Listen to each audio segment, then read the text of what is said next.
Hello everyone, কেমন আছো তোমরা সকলে? আশা করি তোমরা সকলে ভালো আছো। আজকে একটা নতুন ব্লগে সকলকে স্বাগত জানাই। আজকে আমাদের একটা ইনভিটেশন আছে, বিয়েবাড়ির ইনভিটেশন। সেই জন্য মাম্পুকে রেডি করে দিয়েছিল মা। নতুন ড্রেস পরে সে তো ঘরময় ঘুরে বেড়াচ্ছিল। ড্রেসটার নিচের পাটটা ছিল পুরো নেটের, তো পরার কিছুক্ষণ পর থেকে আর সেটা আর পরে থাকবে না। মাকে বলছে ওটা খুলে দিতে, কারণ নেটটা ওর আর ভালো লাগছে না। মা যত বলছে নতুন ড্রেস পরেছি, থাক, পরে তোকে খুলিয়ে দেবো, আগে ঘুরে আসি। তো সে আর কারোর কথা শোনে না, মাকে জিদ করে বলছে আগে তুমি খুলিয়ে দাও আমার ড্রেসটা। শেষমেশ আমাকে ড্রেসটা খুলিয়ে দিতে হলো, অত সুন্দর ড্রেসটা ও পরবে না। বিয়েবাড়ি যাওয়ার আগে আমরা সকলে রেডি হয়ে তারপরে ওকে একটা নতুন ড্রেস পরিয়ে দিলাম। সেটা ছিল একটা প্যান্ট আর ওপরে ছিল একটা গেঞ্জি। সেইটা পরে সে ভালোই কমফোর্টেবল ফিল করছিল।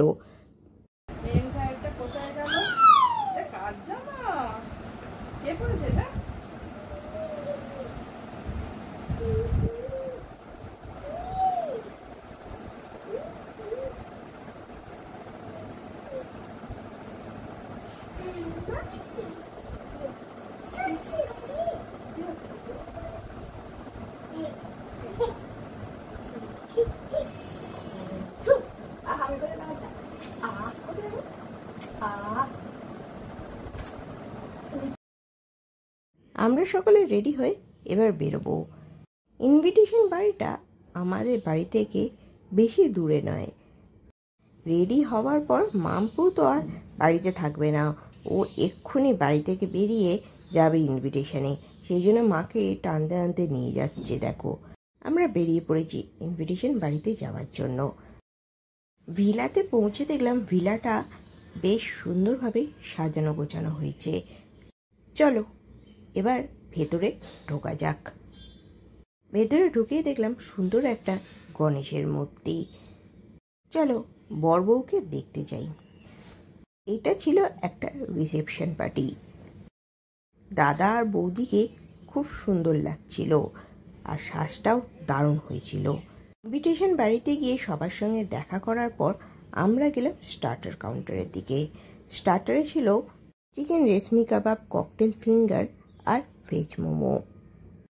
ককটেল ফিঙ্গার খেয়ে ওর খুব ভালো লেগেছে, তাই বসে বসে মায়ের থেকে এখন ককটেল ফিঙ্গার খাচ্ছে।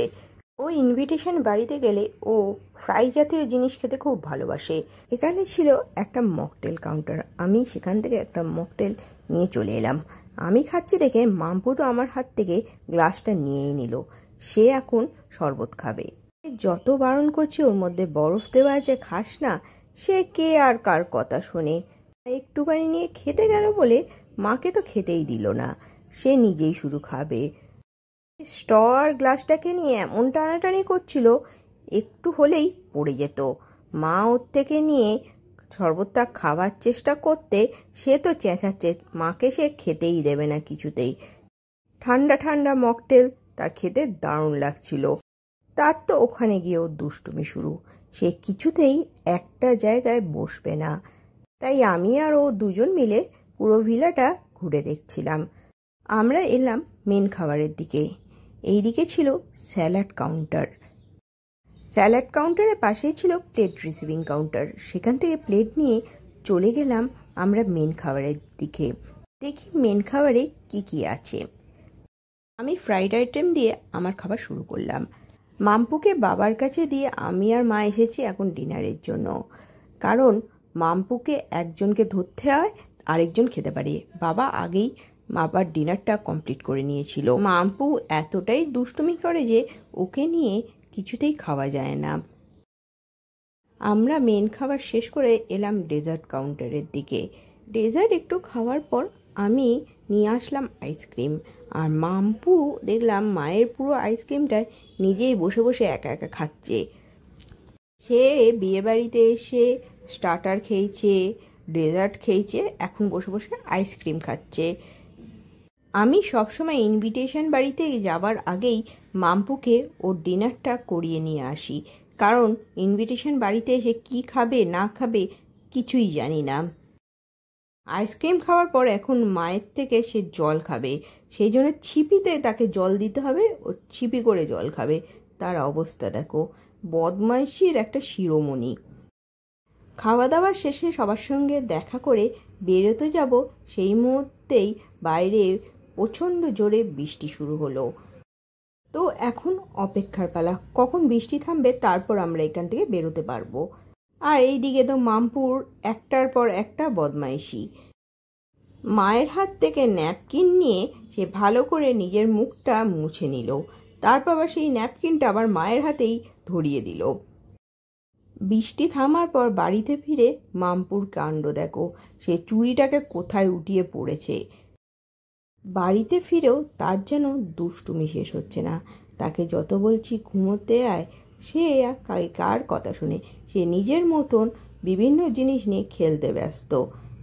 সে চারদিকে ঘুরে বেড়াচ্ছে, জিনিসপত্র নিচে নামাচ্ছে, এই করে যাচ্ছে। তাকে বলছি ঘড়িতে কটা বাজে দেখ, অলরেডি 11টা বাজতে চলেছে, চল ঘুমোবি চল।